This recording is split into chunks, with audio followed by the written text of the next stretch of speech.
Itu preman maksudnya ada intimidasi atau gimana? Iya, ada intimidasi. Bilangnya sih waktu itu aku kurang terlalu jelas ya, soalnya aku posisinya lagi belajar. Yang diintimidasi itu kakak aku sama.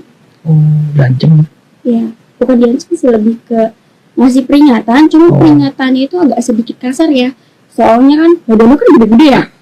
Ya badannya gede-gede namanya ini kan. Terus agak-agak melotoh, jadi bahasa-bahasanya itu kan agak-agak Kasar nggak? bukan kasar, kayak Keras. sedikit membentak kak. Oh, Iya, ada kasih bicaranya tahu. tinggi dia. Intimidasi itu maksudnya berupa apa gitu?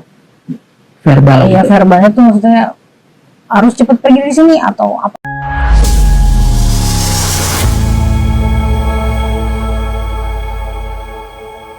Aku tuh berani menyuarakan ini tuh karena aku mau membantu lingkungan aku sekitar ya, termasuk orang tua aku untuk menyuarakan hak, dimana hak ini untuk kemanusiaan. Soalnya penggusuran ini itu aku rasa ini ada kurang kemanusiaannya ya. Bisa, maksudnya gimana misalnya? Kan itu memang kalau menurut Pemda Jawa Barat ya, apa sih? Skala pemerintah. Negara segala macam lah. Mbak Aura udah tinggal di situ sekitar hampir 20 tahun kalau nggak salah, lama juga ya. Itu gimana? Penggusurannya kurang manusiawi, memang nggak ada sosialisasi atau? Iya, betul. Jadi penggusuran ini kurang manusiawi ya menurut aku. Terus karena dari caranya ini kita buat suruh ninggalin pergi di lokasi itu tuh kayak kurang ada manusianya, kurang kemanusiaannya. Jadi pertama itu kan dikirim, ada beberapa satpol pp ya, ngasih SK surat gitu sampai beberapa kali. Peringatan gitu ya? Iya, surat peringatan. Tapi tuh nggak jelas ini tuh penggusurannya mau dibuat apa, proyeknya dari siapa. Awalnya tuh kan nggak tahu ya proyek dari siapa, itu tuh nggak jelas. Terus orang tua aku sendiri, bahkan warga sekitar ini nih dikirimin 3 preman ya dari Pemda tuh apa gitu.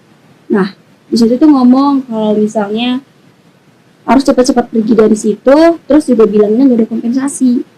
Nah mulai dari situ aku berani untuk bikin video kayak gitu, soalnya aku gimana sih cari cara biar kenotis gitu. Soalnya sebelumnya papaku juga sama lingkungan sekitar tuh udah nyari cara biar kenotis, udah datang ke gedung Pemda. iya bukan Pemda, ke gedung Bupati atau Iya. gedung di Jawa Barat atau di Bekasi gitu ya udah sampai. ya, cuman kurang ada respon. Suratnya katanya cuma nyampe udah dipegang, cuman belum nyampe ke bagian atas. Oh gitu. Itu preman maksudnya ada intimidasi atau gimana? Iya, ada intimidasi. Bilangnya sih waktu itu aku kurang terlalu jelas ya, soalnya aku posisinya lagi belajar. Yang diintimidasi itu kakak aku sama. Oh, diancam. Iya, bukan diancam sih, lebih ke ngasih peringatan. Cuma peringatannya itu agak sedikit kasar ya. Soalnya kan badannya kan gede-gede ya. Iya, badannya gede-gede namanya ini kan. Terus agak-agak melotoh, jadi bahasa-bahasanya itu kan agak-agak Kasar nggak? bukan kasar, kayak Keras. sedikit membentak kak. Iya, Ada kasih bicaranya tahu. tinggi dia. Intimidasi itu maksudnya berupa apa gitu? Verbal. Iya, Gitu. verbalnya tuh maksudnya harus cepet pergi dari sini atau apa gitu? Enggak sih. Ada ancaman fisik gitu nggak? Enggak. Lebih ke ngasih tahu kalau penggusuran ini kan papaku kan bertahanin musyawarah ya, maksudnya bukan musyawarah ya, lebih ke tujuan ini Dialog sebenarnya lah ya. apa, iya gitu. Cuman ya kita kan disuruh dari yang preman ini kan ngomongnya kita kan disuruh dari atasan untuk melaporkan surat. Kalau misalnya bapak mau musyawarah juga ya percuma. Bapak kan sini ditinggal di sini kan udah 20 tahun yang lalu, maksudnya udah 20 tahun. Mertahanin apa? Oh gitu katanya. Intinya sih diusir gitu ya. Diusir. Kan kita nggak mertahanin tanah, cuman kita kan minta hak kemanusiaan. Masa kita mengusir kayak hewan gitu kan? Mengusirnya kayak hewan, disuruh pergi tinggal pergi gitu, nggak ada kompensasi. Minimal sih adalah kejelasan gitu. Apalah gitu maksudnya. Iya. Oke. Terus sekarang Mbak Aura setelah viral karena video yang kemarin itu apa yang Mbak Aura rasakan dan bedanya apa mungkin sekarang sama sebelum? Makin terkenal. Iya. Ini Mbak Aura kan soalnya yang nambah. Ada banyak sisi negatif sama positifnya ya. Oke. Tapi lebih banyak positifnya sih kayaknya ya. Lebih terkenal juga, terus ada followers juga, terus endorse juga masuk. Iya. Ini omongan endorse nih kan kemarin rame ya. Boleh disebut ya soal bintang iklan talent pinjol ya, pinjaman online itu kan viral kan. Itu apa namanya? Memang ini perdebatan sih. Mbak Aura itu gimana ceritanya bisa jadi bintang iklan? Itu kan sebelum viral ya. Betul. Nama netizen ya, dia kan nyari-nyari kan pasti. Iya betul. Itu nyari-nyari itu, sedangkan saya pribadi itu juga nggak tahu videonya kapan diupload. Dia juga nggak pernah. Tiba-tiba tahu ini udah viral. Tapi itu tahun ini. Pas lagi sekolah berarti? Udah lama. Itu masih kelas berapa tuh? SMA kelas 2, kelas 3 udah mau akhir masih sekolah tapi ya? Jadi talent bintang iklan. Udah lama sih. Udah lama ya. Apa namanya? Main sinetron. Nah, main sinetron. Kan ada juga viral tuh. Orang main ini Mbak Aura bukan gitu ya. Iya. Itu sempat main berapa kali stripping gitu, figuran atau pemeran apa? Boleh cerita? Sesuai kebutuhan sih di situ ada ikut beberapa di episode tertentu ya. Itu yang buat pinjol itu sebenarnya kan aku kan pribadi talent ya. Jadi tuh aku tuh dibayar, namanya talent kan melaksanakan profesional ya. Sesuai prosedur lah ya. Jadi tahunya ini tuh dikasih skrip, terus tinggal sesuai kalimat-kalimatnya, terus ya udah diambil videonya. Cuma masalah sebelumnya tentang pinjol itu aku nggak tahu. Oh, jadi dari biasa itu buat perusahaan apa? Enggak, aku nggak tahu. Cuma di tapping aja, di recording aja, dikasih skrip. Iya, gitu aja. Cuma aku nggak tahu ini apa juga aku nggak tahu. Ya, itu proses rekrutan bintang iklannya gimana? Apa audisi gitu? Audisi apa? Itu kalau soal job ini ibu mau sih. Ibu manajer juga nih. Kalau sebenarnya kalau pinjol pun perusahaan yang resmi juga banyak ya. Ada yang sudah ada izin OJK dan segala macam. Memang pinjol itu stigmanya negatif kan soal pinjol. Tapi yang berizin juga banyak lah brand-brand yang resmi dan boleh berbisnis soal pinjol banyak kok. Harus diperhatikan saat ajuin pinjaman di aplikasi pinjaman daring yang resmi. Jumlah limit pinjamannya tinggi, bunganya rendah, dan tenornya panjang. Nah, semuanya itu ada di 360 kredit. Limit pinjaman sampai 80 juta. Bunga super rendah mulai dari 0,03%. Tenor cicilan bisa disesuaikan mulai dari 3, 6, 9, atau 12 bulan. Lekit nggak sih dengan bulian di situ apa? Wah banyak ya? Itu banyak banget. Paling inget apa yang paling inget? Ada yang paling nggak bisa. Sampai sekarang sih masih ada kalimat-kalimat yang dikirim itu nggak pantas ya. ODM ya? Iya DM. ODM. Terus ada juga yang sempat ngancem. Oh ya? Oh diancam dibunuh? Iya, cuman Kata-kata kira-kira gimana? Kata-kata persis? Kata-katanya kalau nggak salah tuh kayak mendingan gue mati aja deh, gak usah hidup. Gue bantuin nggak gitu. Sedikit ancaman bunuh ya. Iya, mau gue bantuin nggak? Pernah lapor nggak itu? Apa dibiarin aja? Dibiarin. Karena aku yakin orang kayak gitu nggak bakal ngelakuin secara real sih. Cuman sebagai ancaman aja biar aku tuh nggak terlalu banyak ini di media sosial nyari muka kayak gitu. Tapi ibu bilang kalau bapak ibu ada ancaman gitu. Enggak, baru ini baru ngomong. Baru tahu nggak? Waduh, ibu juga diancam. Ada ini nggak misalnya peningkatan apa sih kewaspadaan lah, jaga gitu. Melihat ada bully yang berujung ancaman ya, ada ketakutan gitu, minta siapa suruh nambahin pengamanan gitu, bodyguard atau polisi gitu.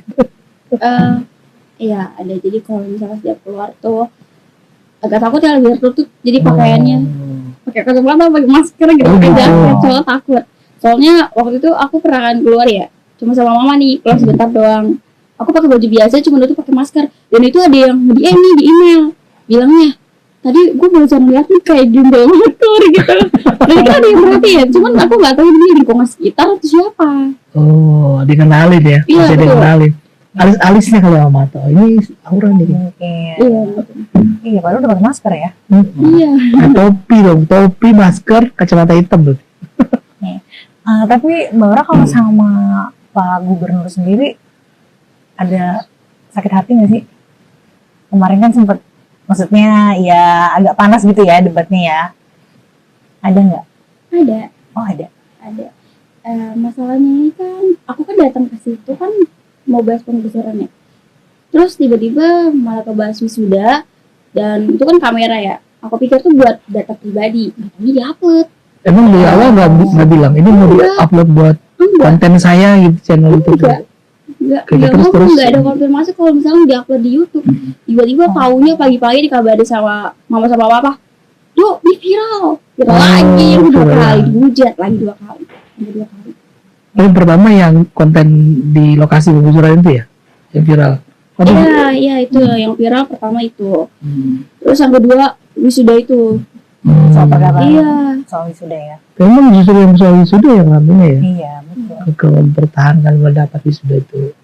Bagaimana perkataan Pak Gubernur yang bikin Mbak Ura mungkin ngerasa kurang berkenan atau gimana? Yang waktu ditembak, kamu miskin tapi jangan suka ya. Apa itu kalimatnya ya? Ya, kira-kira yang itulah ya bagian. Itu di situ posisinya aku udah hampir mau nangis tapi aku tahan. Aduh jangan sampai nangis gitu. Kuat juga nih ya. Belum tentu saya kuat kalau di posisi dia loh. Masa saya umur soalnya masih main-main soalnya. Tapi setelah dialog itu di apa namanya di luar kamera mati segala macem, ada obrolan nggak sama Kang Deddy itu? Atau pulang gitu aja semua? Udah ada sama sekali. Jadi kan terakhir kayaknya kalau nggak salah ya, dari aku ngelihat dari video TikTok ya, ada dia yang ngambil, katanya aku nggak mau salaman ya sama Pak Deddy ya. Nah itu Pak Deddy itu langsung pergi. Oh memang beliaunya juga. Ini sekali klarifikasi nih rekan-rekan pers ya. Bukan nggak mau salaman ya, Ya. Iya. karena Kang Deddy-nya langsung pergi gitu ya. Kita merantau dari Jawa untuk mencari rezeki yang lebih baik.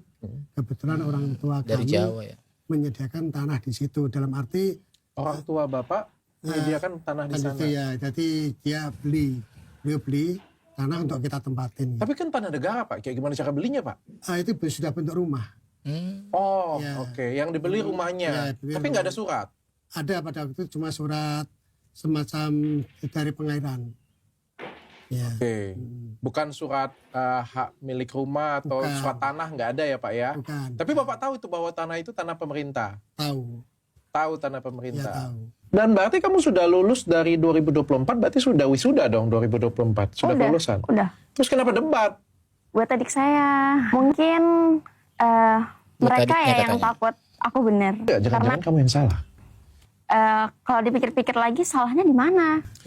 Saya pengen Salahnya gini ya, di karena mana? kan kamu yang berdebat dengan Kang Deddy ya. Iya. Dan menurut kamu itu tanah siapa? Tanah negara. Terus kenapa yang kamu ributkan? Kalau negara mau ambil, kenapa kamu ribut? Ya, diskak tuh ya langsung sama Dr. Richard Lee. Gini, saya nggak mertahanin tanah. Kalau mau diambil ya silahkan. Kita kan cuma minta hak kemanusiaan karena kita Menurut kamu tanah itu haknya kamu? iya kan. Tapi saya kan nggak mertahanin tanah negara. Kan di notnya saya nggak mertahanin tanah negara. Saya cuma mertahanin hak kemanusiaan yang dimana para korban penggusuran ini tuh kurang. Maksudnya nggak dimanusiakan. Karena penggusuran Iya, ini masalahnya tuh Neng, kamu itu memiliki hak atau enggak tinggal di tanah itu gitu loh. menurut saya ini penggusuran ini ngusir para korban ini seperti hewan. Jadi Oke, seperti hewan tuh bagaimana? Seperti Dicambuk? jadi seakan-akan Kang Deddy Mulyadi itu seperti hewan teman-teman ya. Cara Kang Deddy Mulyadi itu mengusir ya keluarganya. Ditendang? sedikit diintimidasi. Itu tiba-tiba ada preman datang nih dari Pemda mengintimidasi sedikit sama orang tua saya dan lingkungan sekitar. Oke, seharusnya menurut kamu harusnya bagaimana? Ya, kita merangkul masyarakat yang tinggal tanah negara ya terutama ya. Merangkul, diajak musyawarah, diberikan solusi, terus disarikan solusi, jangan cuma asal main gusur, apalagi nggak ada kompensasi. Oke, berapa dana kompensasi yang diberikan? 10 juta. Menurut Bapak dengan Aura itu cukup? Belum. Belum cukup teman-teman ya. 10 juta ini cukup, kurang cukup. Mungkin cukup untuk buat mindahin barang, untuk nyari kontrakan, mungkin cukup ya. Cari kontrakan sekitar 6 juta ya Pak? 6 juta, 5 juta ya? Iya, 6 juta, 5 juta. Iya, terus untuk mindahin barang, bolak-balik kan juga butuh biaya. Oke, fungsinya wisuda menurut kamu apa pada anak SMA? Mengapresiasi diri sendiri, juga bangga terhadap diri sendiri, udah melalui jenjang sekolah pendidikan. Kamu orang susah atau orang ini berada sih sebenarnya? Gimana ya, Pak? Sebenarnya bisa dibilang ya orang kalangan cukup menengah lah, standar. Oke. Nggak susah-susah banget, gak kaya-kaya banget. Kamu mintanya tetap misalnya, ya itu tanah pemerintah semuanya, satu digusur, semua digusur. Kamu minta kompensasi apa? Ya bangunan. Oh, bangunan, dipindahin bangunan. Bukan gitu, bangunan untuk mindahin barang setidaknya. Bangunan untuk pindahin barang. Iya. Oke. Iya. Kalau kamu jadi gubernur, kamu oke kan itu? Oke.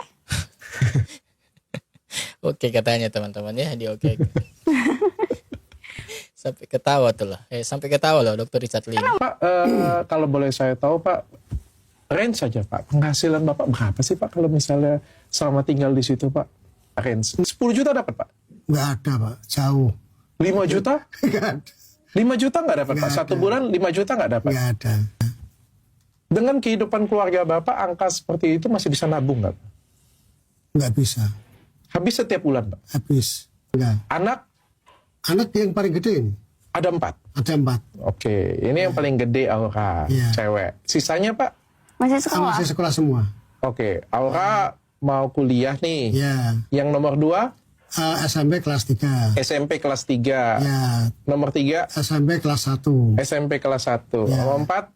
SD kelas 4. Dan kebetulan anak-anak kami itu sekolahnya kan di negeri semua. Jadi itu gratis semua. Oh, gratis semua ya Pak ya. Tapi Pak, banyak anak itu banyak pengeluaran nggak sih Pak sebenarnya? Kalau masalah anak banyak keluar itu pasti. Tapi kalau banyak anak banyak rezeki ya belum tentu. Tergantung orang tuanya Mbak. Bagaimana untuk usaha. Oh, oke. Hujat sampai sedemikian rupa ya tetap nggak ikhlas Mas ya. Ya tetap gak ikhlas kita. Kalau suruh milih ya Mendingan nggak usah. Terus terang mendingan gak usah. Mendingan nggak usah. Ya. Saya merasa kasihan. Ya, saya sebagai orang tuanya, sebagai ayahnya, kok tidak bisa menyampaikan sesuatu, hanya diam di situ. Orang ini tuh juga mewakili banyak orang di Indonesia loh. Ya orang-orang yang merasa terwakilkan sama orang ini adalah orang-orang yang karakternya sama dengan dia gitu ya. Dimana sudah tahu hidupnya susah, tapi lebih mengutamakan dan mementingkan keinginan dibanding kebutuhan. Gak heran kalau di Indonesia ini yang namanya pinjol itu bisa berkembang biak dengan pesat. Karena memang marketnya di Indonesia ini besar sekali gitu.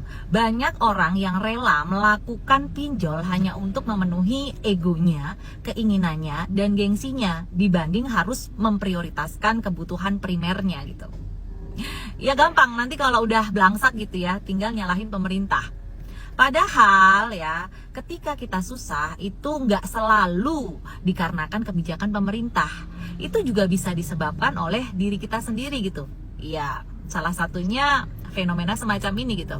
Lebih mengutamakan dan mementingkan keinginan dibanding kebutuhan. Salah satu fenomena yang ada di Indonesia, guys. Hanya di Indonesia anak kecil motor-motoran. Hanya di Indonesia anak kecil main HP. Hanya di Indonesia anak kecil minum ciu. Hanya di Indonesia anak kecil makan eksimer. Hanya di Indonesia anak kecil ngelem. Hanya Indonesia anak kecil minum komik 15 biji sekali minum. Hanya di Indonesia yang mengaku beragama Islam. Mau maju tidak? Rubah perilaku buruk. Anak kecil jangan dulu main HP.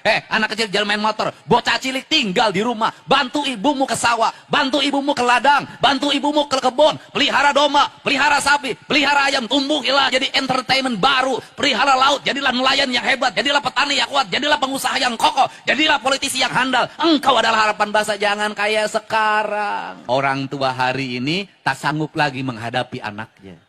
Kenapa ini terjadi? Dibiarkan sejak kecil, diikuti keinginannya, makin gede, makin susah diarahkannya. Sekarang orang tua nggak boleh lagi takut sama anak-anaknya. Kalau anaknya bangkang, anaknya melawan, laporkan ke gubernur, kita bawa ke kantor polisi, kita bawa ke barak TNI. Sekarang anak-anak mulai takut sama gubernur. Kalau nggak mau mandi, dilihatin videonya. Kamu mandi, nanti dibawa oleh Pak Gubernur. Kamu makan, nanti dibawa oleh Pak Gubernur. Kamu segera sekolah, nanti dibawa oleh Pak Gubernur. Pak Gubernur hadir untuk nakutin anak-anaknya disuruh sekolah. Tapi efektif. Kenapa? Insya Allah nanti anak-anaknya tumbuh dengan baik. Tetapi ibunya juga harus ngasih contoh yang baik pada anak-anaknya. Hei anak-anakku jangan main HP. Ibunya juga jangan main HP.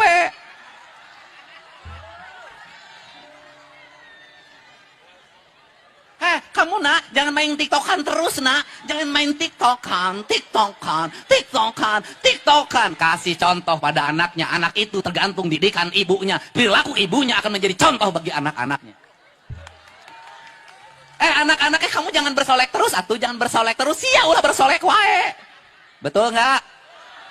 Ibunya ajarin anaknya nyuci piring, ibunya ajarin anaknya mengepel, ibunya ajarin anaknya memasak, ibunya ajarin anaknya nyuci baju, nyetrika baju. Ingat, anak-anakmu ulah dibere kejo mejikom. Kenapa? Hari ini banyak ibu-ibu pengadulan, pemalas. Ibu-ibu rubah dirimu sekarang ya. Mau jadi tauladan anak-anak? Berilah masakan yang baik bagi anak-anaknya. Karena masakan yang dibuat ibunya adalah doa bagi anak-anaknya. Maka saya meminta dalam surat edaran saya, hei kaum ibu Jawa Barat, sebelum nanti pembelakuan makan bergizi gratis, dari sekarang ke sekolah gak usah dikasih uang jajan anaknya. Kasihlah bekal yang cukup dalam bentuk makanan yang engkau buat. Karena dalam setiap butir nasi yang engkau buatkan, di situ ada doa yang tembus ke langit, doa keikhlasan seorang ibu pada anak-anaknya.